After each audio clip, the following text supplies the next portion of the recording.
Okay, call him the Cannonball. Call him whatever you like. Call him Mr. Blue Tick now, Mr. Liam Cameron. How are you, sir? I'm good, good. Good to see you. Yeah, what it is, I got a message off you. So I've been slogging away for this blue tick. Just get this random message, do you want a blue tick on Instagram? I'm like, fucking hell, I've only been trying for like last 3 months. Within 24 hours, I've got this blue tick, so buzzing. It's the magic of Queensberry is what that is. I want to talk a little bit about your story, and it's a story full of, there's plenty of darkness in the story, but there's right now looks like there's plenty of light, plenty of good stuff as well, like blue ticks. Like they're cool, right? Beautiful. That's best at lot. Best Forget at that lot. draw. Forget it. You're almost too big to talk to me, dare I say. It's been a couple of years.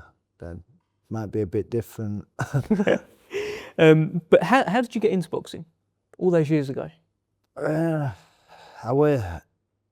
say 8-year-old watching Rocky films, and like I say, I used to have this teddy. I used to pin it up on bed. It took a great hiding this teddy every day, and I used to smash it all over. You used to punch the television. The teddy, this teddy. Teddy, right? Yeah. Okay, right. But it had two big bulging white eyes, so if you hooked it different, your knuckle would hit its eye and it'd kill. But that's how I got into it. Rocky were my hero, kind of thing. So you were watching Rocky films and just beating up a teddy bear? Yeah, absolutely hammering it. Gave you the buzz? Yeah. Yeah, I did. Because watching it on a movie, I didn't really think you could actually go to a boxing gym and fight. We're a bit unrealistic as a kid. All of a sudden, me and my mum's walking to the gym a couple of weeks later, and I loved it. Yeah, what was that feeling like when you first went in, and how did you decide, today we're going to go into a boxing gym?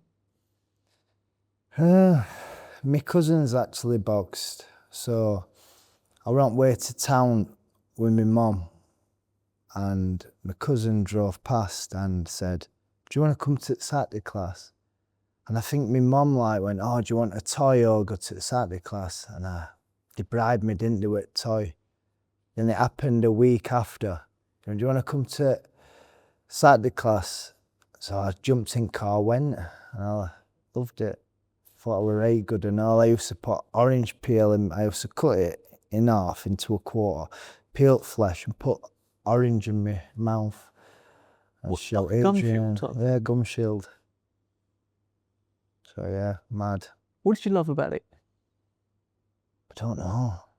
I don't know what it is. I don't know why I love boxing. Do I love it? Do you love it? I don't know. I've got to do them. It drives me insane, this sport. Constantly obsessed with it. So I've got to love it, Anna. Well, I don't know, because look, I've spoken to plenty of boxers. I've spoken to Tyson Fury, who he's talked about his love-hate relationship with boxing, and it's like a drug, and you can't let it go, but it can also treat you. It's like an abusive relationship at times as well. It feels like you've had that. Yeah, definitely. I've had it. It's been a bad ex, hasn't it, boxing to me. But it's been good, hasn't it, to me? So it's hard, isn't it, to say. But yeah, I am at minute. I can actually say I love it. I love the training. Do I love fighting? Probably not. It's a scary place, isn't it, in that ring?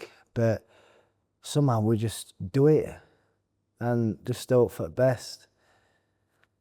You did well as an amateur, won plenty as an amateur, like your early pro career as well, Commonwealth champion. Talk me through some of those times.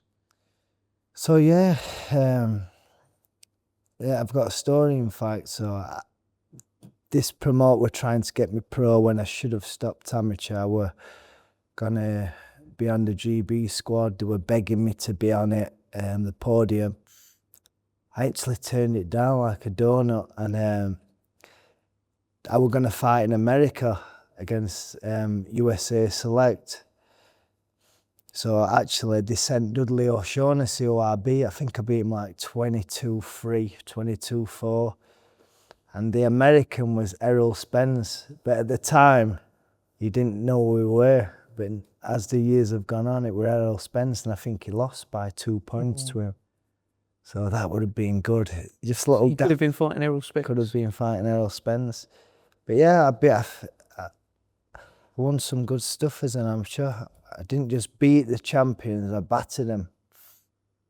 Bit of a star boy. A bit, yeah.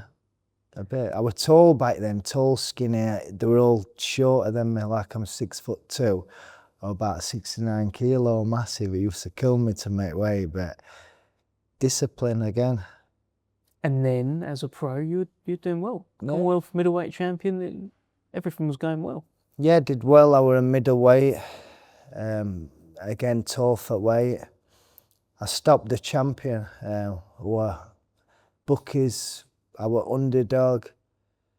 I had no hope. They said I were gonna get beat up easy, and I think I put him down like 4 times in one round, and it were one-sided to me. Do you know what I mean? So I'm a better when my back's against the wall and people doubt me. I don't like to get ahead of myself and stuff, so I need that underdog mentality, and I think I like it every fight now.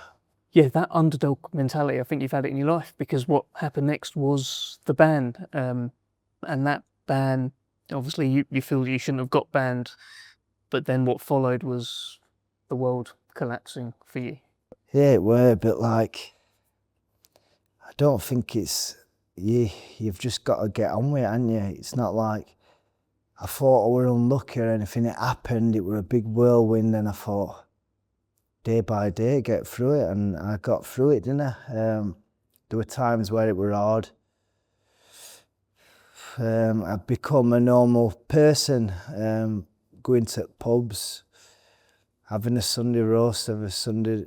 I had no discipline in my life, and it chipped away at me bit by bit. I got less discipline, saying yes to stuff. Do you want a bit of this? Yeah. And I just become a bit stupid in my life, and I'm glad it's happened. I won't change it for the world, because now it's over 2 years I ain't had a drink for.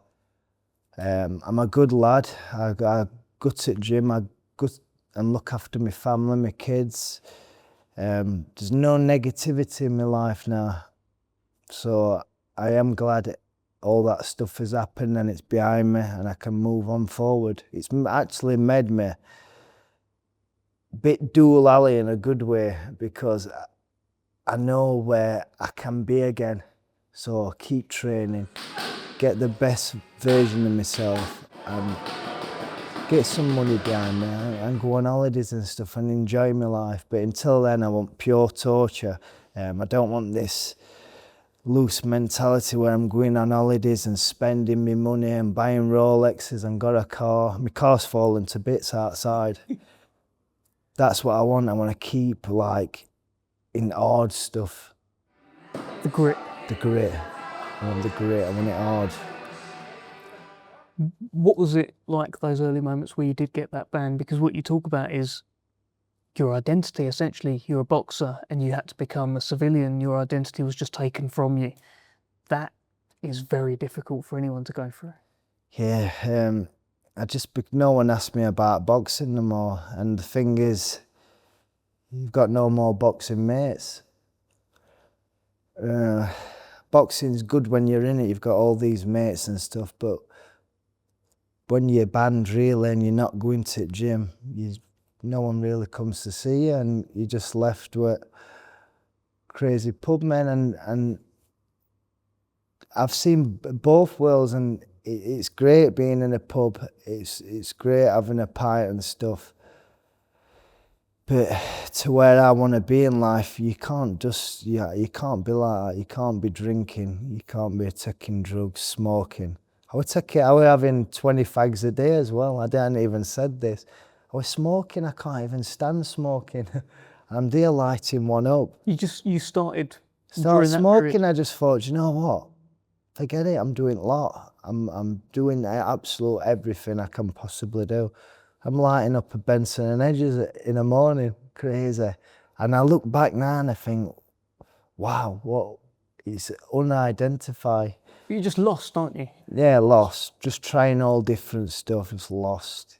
At the time, you don't think like, you're spiraling out of control. You're probably deluded and stuff, but I was definitely deluded. People were saying, "Me dad, what you doing? You're an alcoholic."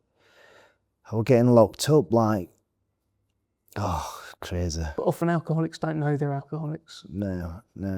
I didn't admit it. The day I did admit it were a life changer. And now you've seen the light, most certainly. Yeah. But to get there was the instant of you in the back of the hospital. You were taken to hospital. You thought you was going to die, and The good old ambulance story. I've said that one a few times. Do we hear it again?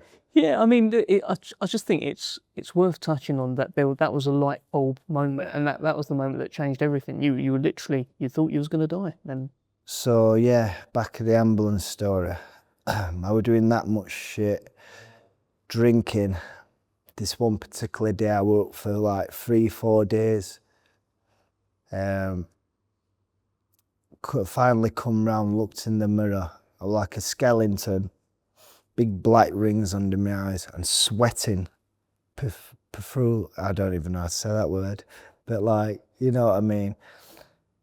And my heart was beating like mad. I were like going in and out of consciousness like this. And I thought, there's something not right here. There's something not right. Call ambulance. Ambulance come. I heard them saying, oh, possibly heart attack. So I'm thinking, wow, what have I done here? And all this regret just comes straight back in my head going, what did you wanted to kill yourself, and like, what you doing? You ain't back in an ambulance, you're gonna finally die. And I didn't want that. When it comes to that part, I thought, I don't want that.